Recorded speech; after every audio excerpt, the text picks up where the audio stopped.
Hello, my name is Carrie Bennett, and today I'm going to talk to you about my text set. I'm calling it a Get Clean text set for first grade.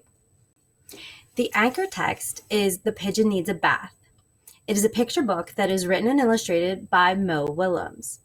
Our little friend the pigeon needs a bath because he's a bit stinky, but he's not sure that a bath is a good idea. So, this anchor text will be the center of a text set about the importance of being clean for first graders. Our essential question that we're trying to answer is, why is it important to keep our bodies clean? Students will have to do a little digging and connecting each of the books to figure this out. The vocabulary words we've identified for this book are filthy, unimportant, impolite, bathe, coincidental, and reflective. The supporting texts are these 6. You can pause now and if you want to read a description about each of them, but briefly, we have picture books and reader books and nonfiction reader books. So there's a variety of styles and types of books here to use that will support our text, our anchor text.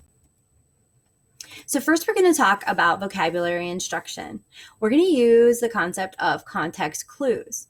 So these vocabulary words that we identified are all tier 2 words, which your students may or may not be familiar with, but they're very frequently used in everyday speech. So we're hoping to expand their knowledge and understanding of these words. So we're going to establish a word wall with our vocabulary words. And before we even begin reading, we're going to ask the students to guess what these words mean. And we would like to do this in different colors. The vocabulary word in one color, their guesses in another color, because after you complete your lesson, you're going to ask the students, after they've used the context clues throughout the story, because this is a great picture book with lots of imagery to pull from, we're going to ask them again what the meaning of the word is, and we will use a different color. And you can continue to do this throughout the other books of the series and add more, either more words or more definitions, and allow the students really the creativity to go with this story. Our next vocabulary instruction is going to be a graphic organizer. So we were going to look for synonyms in the first section of our vocabulary instruction with our context clues, because we're trying to figure out what's similar, what words we know that are similar. In this one, we're going to use a graphic organizer and talk about the antonyms to these words. And this is where you could really get your kids involved in drawing, like filthy, which is also the same thing as dirty, but we can use that tier 2 word to describe it, and then we can draw filthy and clean. And so this will allow them to deepen the understanding of these words and introduce some antonyms also. Now we're going to move to fluency instruction. We're going to do punctuation awareness, and explicit instruction on punctuation really enhances a student's fluency. And we're going to couple it with echo reading so that we've established how punctuation works, and then we're going to model it for the students and have them echo that back to us. So there are so many great uses of punctuation in this story, and we really see what Mo is trying to get us to understand about this little bird, and we see his personality come through with all the question marks and all the exclamation points. This is really a rich text for that usage of punctuation marks, and this will allow them to practice that correctly if we are modeling it correctly.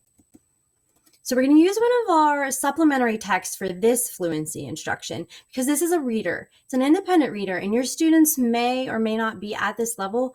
Mrs. Wishy-Washy is a little bit easier, and I think the other nonfiction reader is maybe a little bit harder than this one. So you can judge your students, and this would work for either of those books also.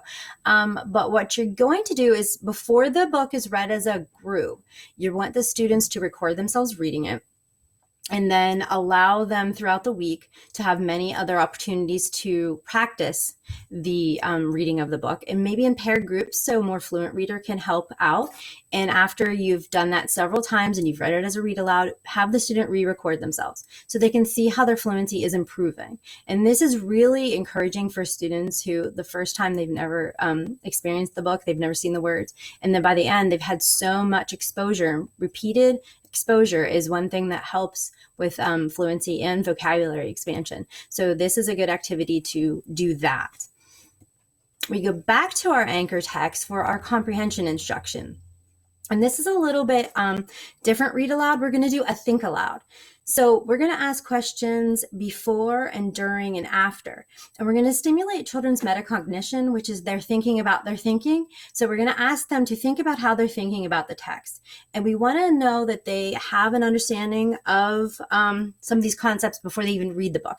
Like, what is a pigeon? And what does it look like to be dirty or smelly? And so we're going to talk about these and stimulate their ideas that they already have, and see how the story either adds to that or changes it. And then at the end, we'll also see if they can see the progression of the story for their comprehension and how their thinking has changed throughout the story. We're going to do another comprehension activity with story frames. This is more visual. And, most fictional stories have a pattern. The, problem, the climax, and the solution. So that's like the beginning, the middle, and the end. Instead of just asking the students what happened at the beginning of the story, we're gonna try to go a little bit deeper and try to get them to think about it. So like with our story here with the pigeon, the problem in the beginning of the story is he's filthy. That's our vocabulary word. So we're gonna focus on the problem of the story is the pigeon is filthy.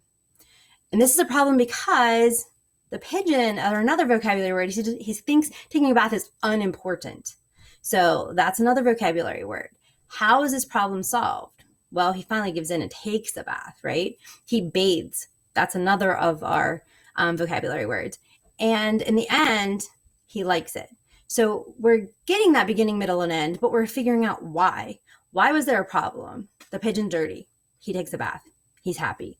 Well, what was the problem there? So this we can go a little bit deeper into figuring out why. And the students can, draw the pictures too. We don't have to just answer with words. We could draw the picture of the filthy pigeon and then him not being happy. So this is another way to take that activity and extend it. And like I said, with the fluency activity using one of our supporting texts, any of these activities you could use with any of the 6 other supplementary texts in this set.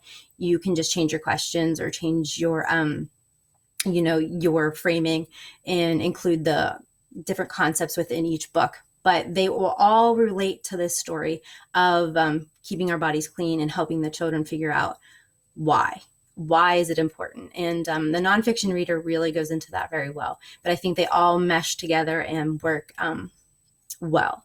So I hope you enjoy these stories and have fun.